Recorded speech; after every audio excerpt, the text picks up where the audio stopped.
walking group, yeah? Man, come in basketball, walking group. You carry me for the walking group, basketball. Basketball, okay. Yes. I want to miss it for the wall. Yes. Okay. Solomon. Hey, good morning guys. Good morning. How are you? Yeah? Can I get a stopwatch, please? Yes, you can. And the basketball as well. Oh, that's cool. Let's go into basketball today. Man, come. Let's start the list, man. Hey, didn't wait for it, yeah? So the lifestyle improvement project was mainly thought about because every ward round the service users were being spoken to about their weight gain. It was just a constant thing, weight gain, high BMIs and stuff like that. So we really thought about creating a project that would aid physical health because being in a mental health setting, we tend to primarily focus on mental health and not physical health. We do different things to try and improve our physical health, including stretches, walking groups, basketball sessions. So it's quite varied, but it's a very ambitious project. So we started off with walking groups where we would go to our local park, which is Finsbury Park, and we would just start walking around for like an hour or so originally. It was great and we had really great attendance, but the service users were just getting a little bit bored walking around just doing the same thing all the time. So that's when we decided to start basketball. So we bought a couple of basketballs and we just thought we would see how it goes and how the guys enjoyed it and stuff. And it was just amazing. When I was in school, I was playing basketball a little bit.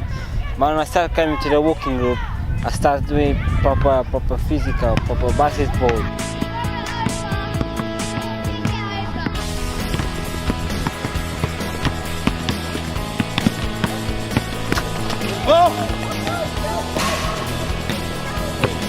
We ran a group called the Health Awareness Group for a number of months. Heldy started the group by herself, kind of focusing on nutrition and sort of raising awareness of those sorts of things.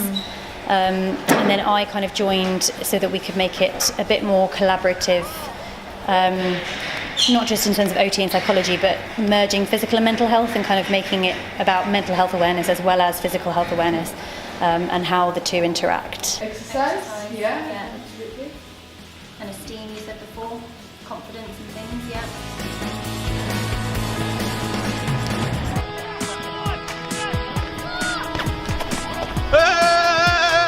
They've gained so much more skills, they're amazing now when you watch them. Like some service users couldn't shoot hoops before and now they're like winning in the shooting tasks and stuff like that. We try to cover both sides of it, I suppose, to be as holistic as possible because lifestyle isn't just about making good choices about food or being physically active. It is also about whether people feel ready to make those changes, whether they feel motivated, is the environment around them enhancing that, what kind of support they have to make those kinds of changes. Because that was something that came from discussions around why we're having this QI project in the first place. It was kind of brought up in our weekly QI meeting that we didn't really provide anything for the service users who didn't have the Section 17 leave to go to the park and play basketball or walk around. So that's when we decided to do some stretching on the ward. The reason I like to take part in the stretches is to keep myself agile, to keep my body in check.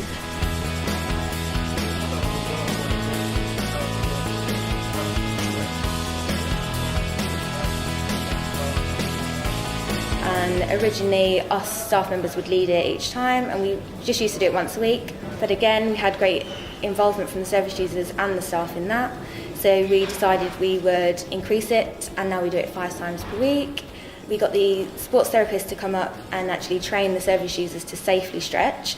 So then they were able to take over the lead and lead the stretching each week. 1, just turn the ankles around to rotate. 5, 4, 3, 2, from 1 for the stretch, hold it with the upper arm for 1, 2, 3, 4, 5, 6, 7, 8, 9, 10. So we set up a health awareness group as well because not everything's about being active, it's about like diet and stuff as well. So originally our occupational therapist created the group and she was focusing on lifestyle choices and food and healthy eating. The psychologist got involved with co-facilitating and they really spoke to the service users about change itself, as that was something that they'd brought up and how it was quite difficult to engage in a project that they're not used to and focusing on physical health when they're in a mental health setting.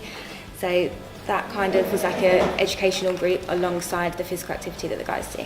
You know, you can't talk about the things separately. You know, physical and mental health are sort of, you know, so interlinked. So we really wanted to make sure that that message was sort of expressed, and that the guys were very much involved in talking about both of those things together. I got some self-confidence now because before I couldn't pass one or my maximum was three pointers. Now I score like 7, 8. That's my self-confidence go up. It's motivated me to do physical exercise more. I've learned how to play basketball a lot more. I think it's very helpful to try and show people the importance of physical health. It's beneficial in that sense. So I think it's really good. I think yes, 2 page rows. One is keeping the time, like I'm keeping now. The one keeping the time. So you got a recording book and you write the names. Write how many hours you done and which ward you from. And later when I get to the ward, I'm gonna record the time and things like that. And there's another page row is to write the minutes in the QI meeting. We're now hoping to start a tennis group in Finsbury Park as well, because there's some courts there. So our ward manager, who does the basketball with the guys, he's really keen on starting tennis and just seeing how that goes.